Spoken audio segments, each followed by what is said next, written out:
I have recently had to do because I'm applying for jobs. And so this could be useful when you're applying to jobs or within your job.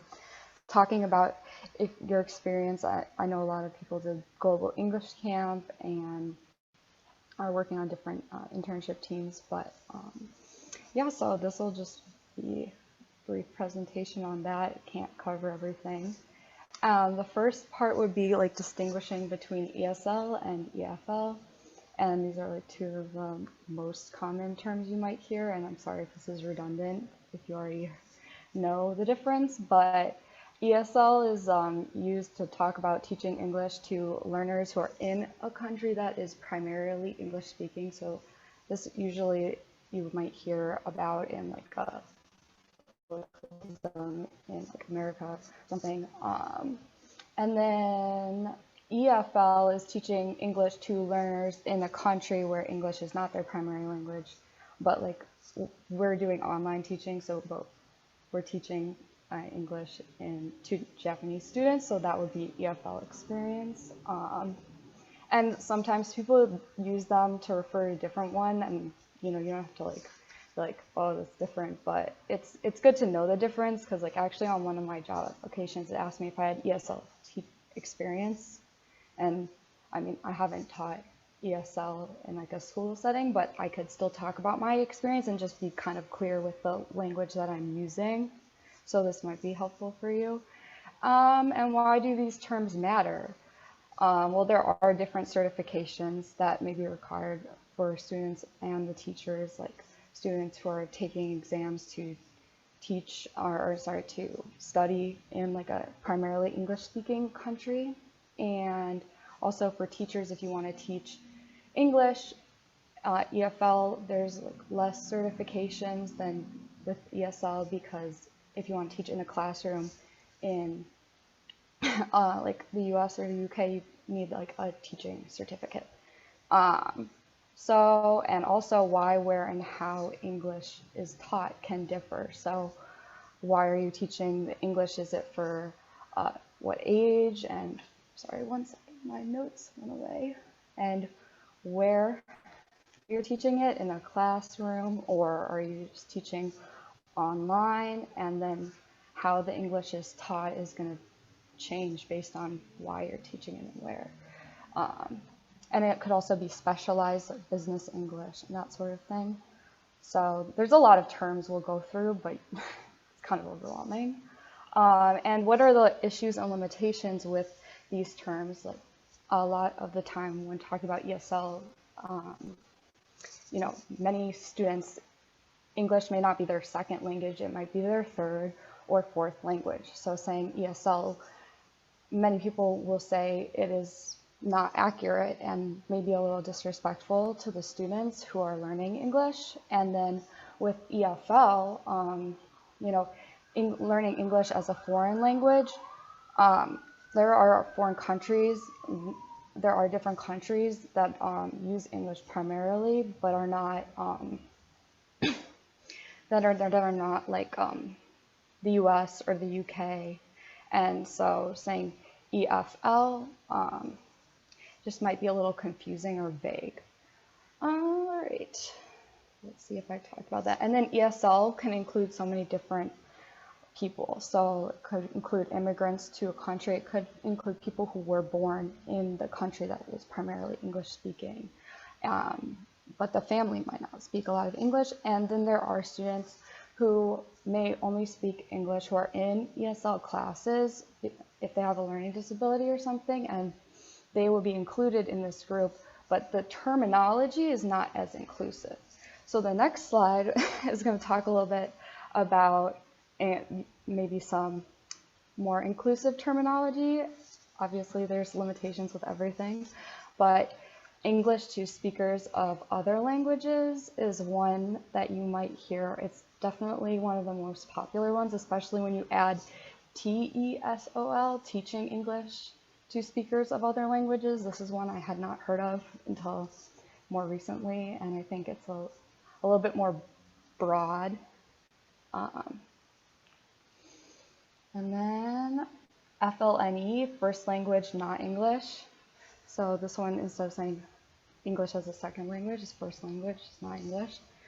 Pretty self-explanatory. And then English as a new language. So once again, all these terms don't really include the portion of students who may be in the ESL classroom, but English is their first and primary language, but that's a very specific situation. So in general, I feel like these terms have maybe a little bit more inclusive language, but you're going to hear all of these talked about. So I'm just kind of giving a little overview. And then, so this ELL, English Language Learners, it's more inclusive because it's just anyone, like I can be English language learner, we're all English language learners. So when you're talking about your students, you say they're English language learners, it's a pretty inclusive term. And this can get abbreviated to English learners. And then learner versus student, people use them interchangeably. I feel like for jobs and stuff, referring to students as learners can be appealing for the like people who are like looking over your application, because it kind of is more holistic and encompassing. These are my students. They're learners in general. So yeah.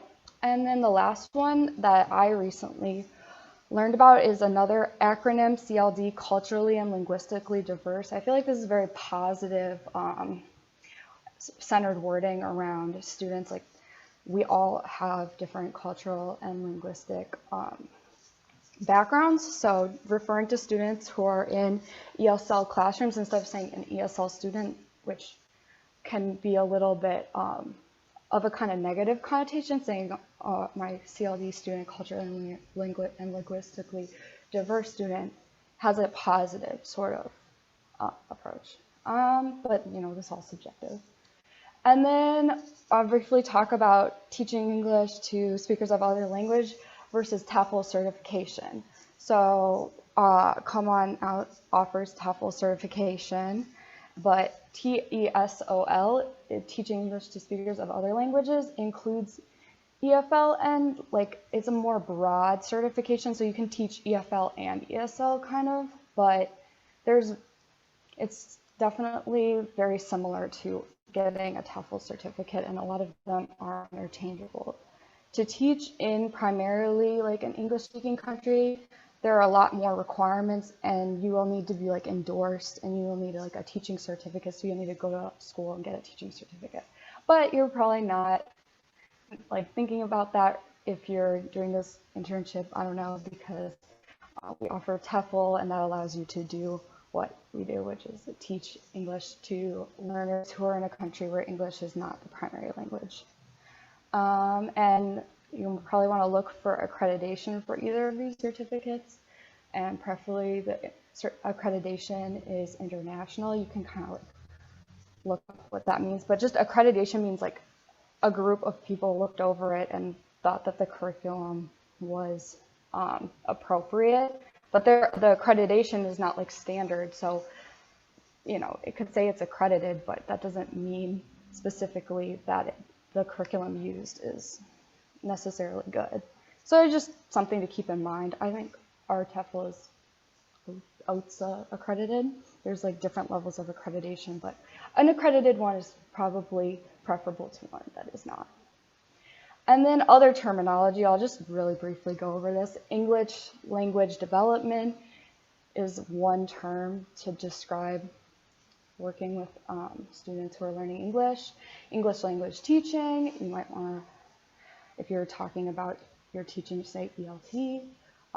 L1, if you're referring to students' first language. L2, second language. L3. And then multilingualism, as opposed to like bilingualism, which is also not super inclusive of students who may speak more than one language, just another term to think about.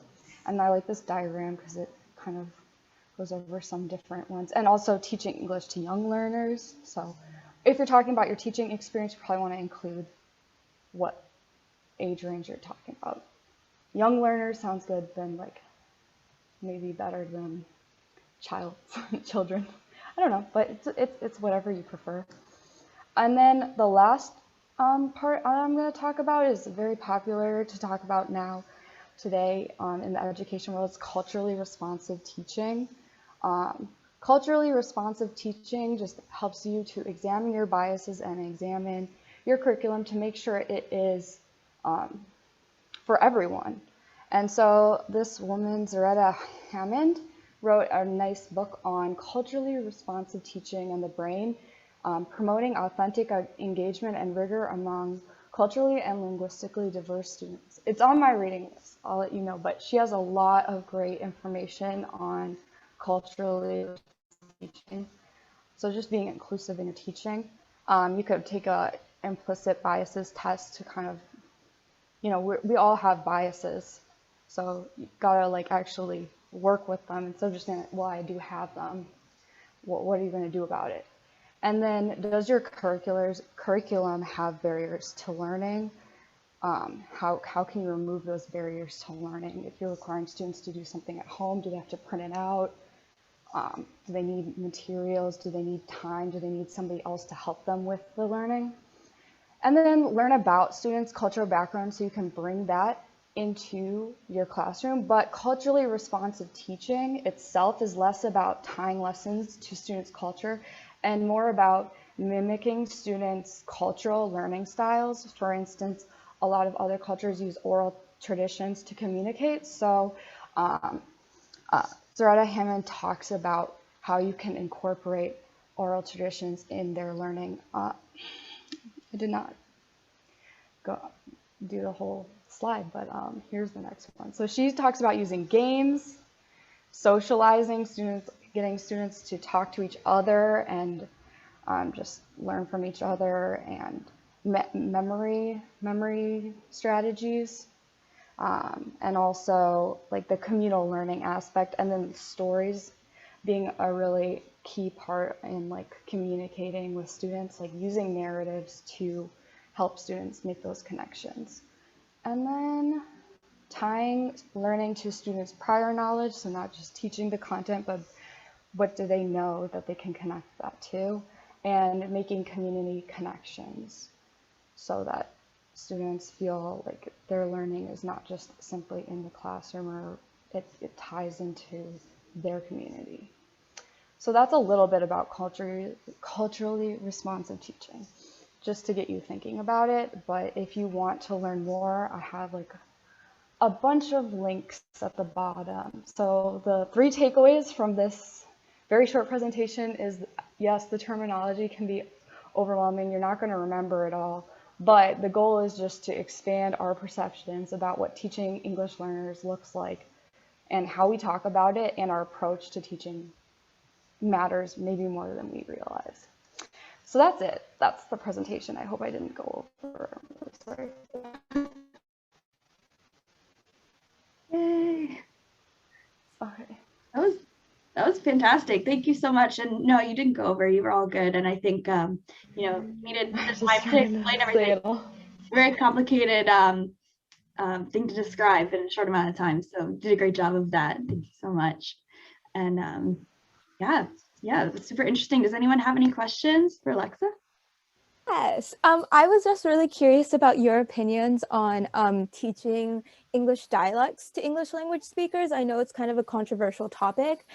So for example, like I know a lot of English like ESL teachers would refrain from referring to soda as pop like they do in the South, and like other dialects. I can't think of the top of my head like any other words to describe it, but would you agree that that they should be taught in the classroom, or stick straight to the academic quote unquote standard English?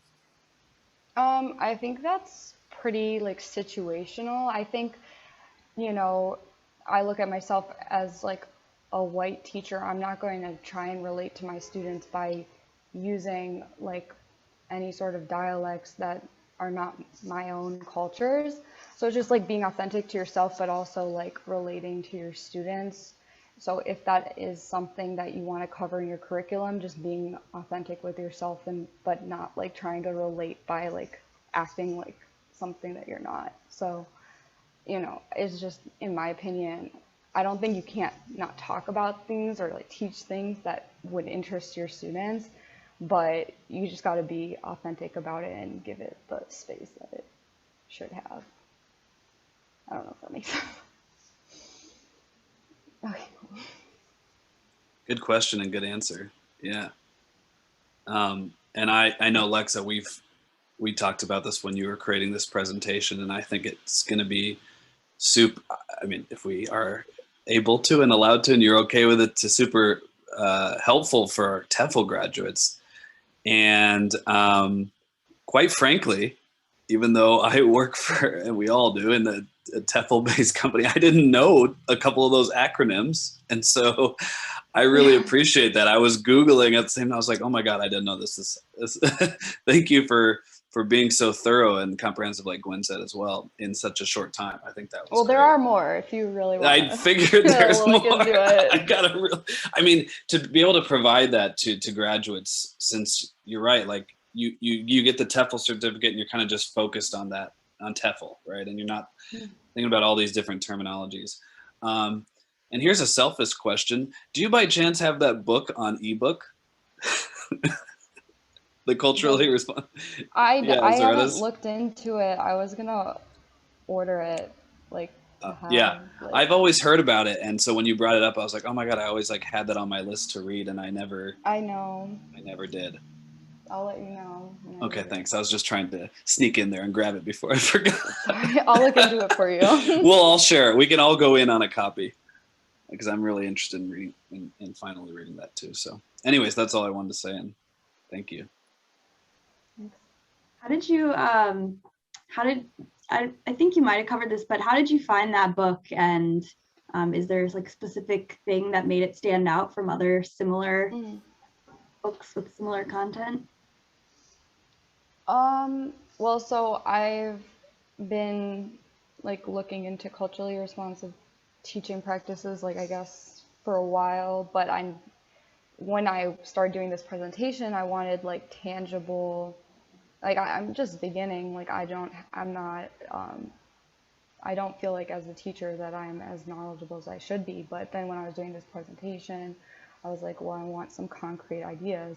And then I like looked up culturally responsive teaching. There's like an article, I think it's in the links, that like brought me to her, like, and she has like really nice presentation of it. And I just thought, you know, and then she seems to be like the person who has like a lot of research and information on it. So I'm really just a beginning, but I look forward to learning more about it. So that's just kind of how I came across it. But when you look up culturally responsive teaching, like a lot of what the content is from her.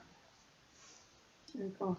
Yeah, I was just interested in that because I'm not a teacher or a curriculum designer, but I am interested in, I guess you could call it culturally responsive technology, which is kind of a similar thing. So I think I probably will check that book out. Thanks for